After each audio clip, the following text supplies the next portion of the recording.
Comme vous avez pu le constater, Roscoe s'exprime toujours très clairement. En vertu du code de 27, veuillez vous reporter à l'alinéa 3 du chapitre 2. Vous êtes en droit de vous présenter après un délai de 1 mois, etc., etc., et voilà.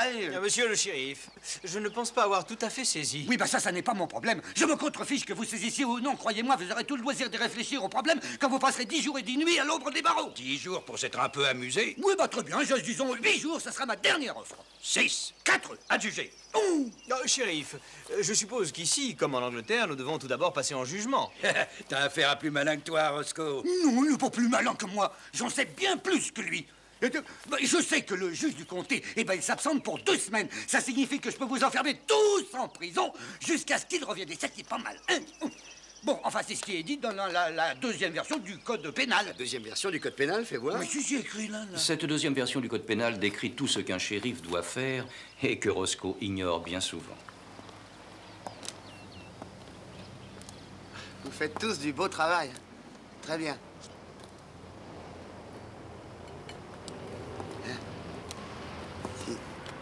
Monsieur Gaylord, vous pensez pas que vous auriez plutôt dû écrire « rouler à droite » et non pas « rouler à gauche » ? Pas en Angleterre, cher monsieur.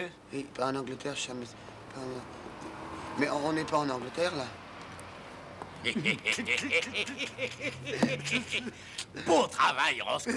À cette heure-ci, demain, je serai le propriétaire du terrain de ce vieux Henshaw, au nez et à la barbe de ce duc anglais. Oui, il est content, Roscoe. Et ainsi, je n'aurai plus qu'à récolter mon blé. Du blé? Mais où c'est que vous allez semer du blé?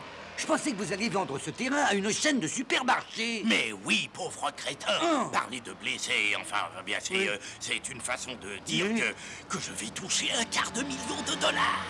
Un quart de million de dollars.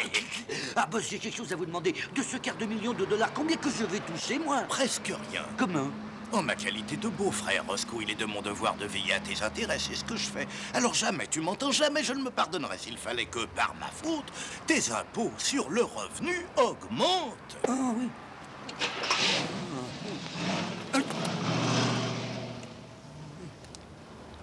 Cet homme a vraiment un grand cœur.